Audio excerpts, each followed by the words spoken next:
वाल्मिक कराड विरोधात पुण्यात आंदोलन सुरू आहे। शिंदेच्या शिवसेनेच्या कार्यकर्त्यांकडून पुण्यामध्ये हे आंदोलन केले जाते।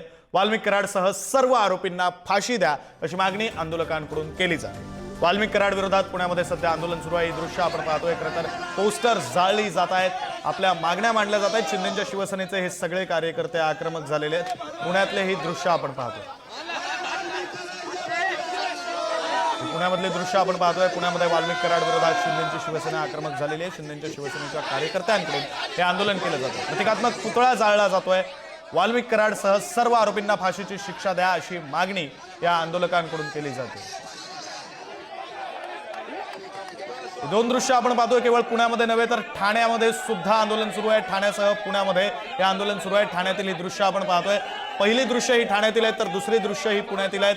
ठाण्यातल्या दृश्यांमध्ये आपल्याला शिंदेच्या शिवसेनेचे कार्यकर्ते, पदाधिकारी, नेते पाहायला मिळत आहेत, तर पुण्यातील दृश्यांमध्ये सुद्धा शिंदेच्या शिवसेनेचे कार्यकर्ते हे आक्रमक झालेले आहेत। खासदार नरेश म्हस्के, ठाण्याचे खासदार नरेश म्हस्के सुद्धा ठाण्यातल्या आंदोलनामध्ये सहभागी झालेले आहेत। वाल्मिक कराडसह सर्व आरोपींना फाशीची मागणी ही आता या आंदोलकांकडून केली जाते। खरं तर काल या प्रकरणातील आरोपपत्र दाखल झाल्यानंतर आरोपपत्रामध्ये जोडलेले काही फोटो समोर आले होते आणि त्यानंतर महाराष्ट्रभर संतापाची लाट उसळलेली होती। संपूर्ण महाराष्ट्र हळहळला होता। त्यानंतर आज मुख्यमंत्र्यांच्या आदेशानुसार मंत्री धनंजय मुंडेंनी राजीनामा दिला आणि आता हे आंदोलन सुरू आहे।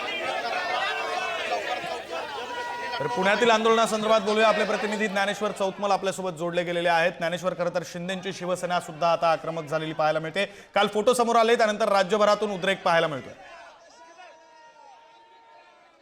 जे समोर आले त्यातून सगळीकडे संतापाची भावना आपण बघतो आहोत। प्रत्येक जण रोष राग व्यक्त करताना आपल्याला पाहायला मिळतोय आणि या सगळ्या प्रकरणाचा जो मास्टर माइंड समजला जातोय, या सगळ्या वाल्मिक कराडनं जे घडवून आणलं असं बोललं जात आहे, असे आरोप जिथे केले जात आहेत, त्या वाल्मिक कराडचा पुतळा देखील प्रतिकात्मक पुतळा जो आहे तो पुण्यात जाळला गेलेला आहे। अलका चौकात मोठं आंदोलन जे आहे ते शिंदेच्या शिवसैनिकांनी केलेलं आहे। फाशीची शिक्षा दिली जावी अशा पद्धतीची जी मागणी आहे ती या सगळ्या आंदोलकांकडून बघायला मिळते। फक्त पुण्यातच नाही तर वेगवेगळ्या ठिकाणी अशा पद्धतीची आंदोलन जे आहेत ती कराडच्या विरोधात होताना बघायला मिळतात। या सगळ्या ज्या लोकांना फाशीची शिक्षा व्हावी अशा पद्धतीची मागणी जोर धरू लागते। त्यात काल जे समोर आलेले फोटो आहेत त्यातून संताप जो आहे तो अधिक वाढताना लोकांमध्ये बघायला मिळतोय। खरं ज्ञानेश्वर, तुम्ही म्हणताय त्याप्रमाणे ते फोटो समोर आल्यानंतर हा संताप, हा रोष अधिक वाढलेला आहे। केवळ पुण्यात नव्हे तर ही ठाण्यातली सुद्धा लाईव्ह दृश्य आपण पाहतोय। ठाण्यामध्ये शिंदेच्या शिवसेनेचे खासदार नरेश म्हस्के सुद्धा रस्त्यावर उतरले आणि याच संदर्भात बोलूया। आपले प्रतिनिधी निकेश शार्दूल आपल्यासोबत जोडले गेलेले आहेत। ठाण्यातल्या आंदोलनासंदर्भात त्यांच्याशी बोलूया। निकेश, खरं तर खासदार नरेश म्हस्के सुद्धा रस्त्यावर उतरलेले पाहायला मिळत आहेत। ठाण्यातल्या आंदोलकांची नेमकी मागणी काय आहे? वाल्मिक कराड विरुद्धचा रोष हा आता आणखी वाढलेला आहे।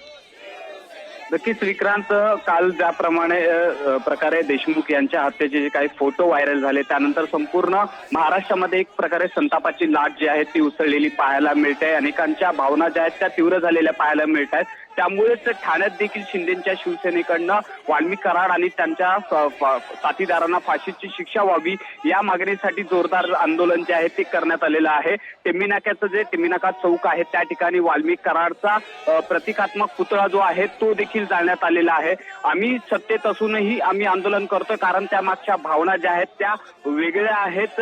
ज्या प्रकारे त्याची क्रूरतेने हत्या केली गेली ती मन हेलवणारी घटना आहे, डोळ्यात पाणी आणणारी घटना आहे। त्यामुळे हे आंदोलन आम्ही करतोय आणि या वाल्मिक कराडला आणि त्याच्या इतर साथीदारांना फाशीची शिक्षा जोपर्यंत होत नाही तोपर्यंत आम्ही ही आंदोलनाची भूमिका जी आहे ती आमची कायम राहणार असल्याची भावना जी आहे ते शिंदेच्या शिवसेनेचे खासदार नरेश म्हस्के यांनी व्यक्त केलेली पाहायला मिळते। विकास, खरं आहे, या भावना अतिशय तीव्र आहेत। अतिशय तीव्रतेनं आंदोलन केलं जात आहे, जाळपोळ केली जाते, प्रतिकात्मक पुतळे जाळले जात आहेत। आता खासदार सुद्धा स्वतः रस्त्यावर उतरलेले आहेत आणि मागणी काय आहे तर वाल्मिक कराड आणि सर्व आरोपींना फाशी दिली जावी, सर्व आरोपींवर कठोर शासन केलं जावं अशी मागणी आहे। तरी दुसरी दृश्य आपण पाहतोय। अजित पवार, उपमुख्यमंत्री अजित पवार, राष्ट्रवादी पक्षाचे प्रमुख अजित पवार, ज्या राष्ट्रवादी पक्षाचे मंत्री धनंजय मुंडे होते ज्यांनी आज राजीनामा दिला, ते अजित पवार, त्या पक्षाचे प्रमुख अजित पवार हे विधान भवनाच्या बाहेर आले आणि त्याची दृश्य आपण पाहत होतो। तर ही दोन दृश्य पुण्यातील आंदोलन, ठाण्यातील आंदोलन आणि अजित पवार हे विधान भवन परिसरामध्ये आहेत, त्याची सुद्धा दृश्य आपण पुढारी न्यूजच्या टीव्ही स्क्रीनवर पाहतोय।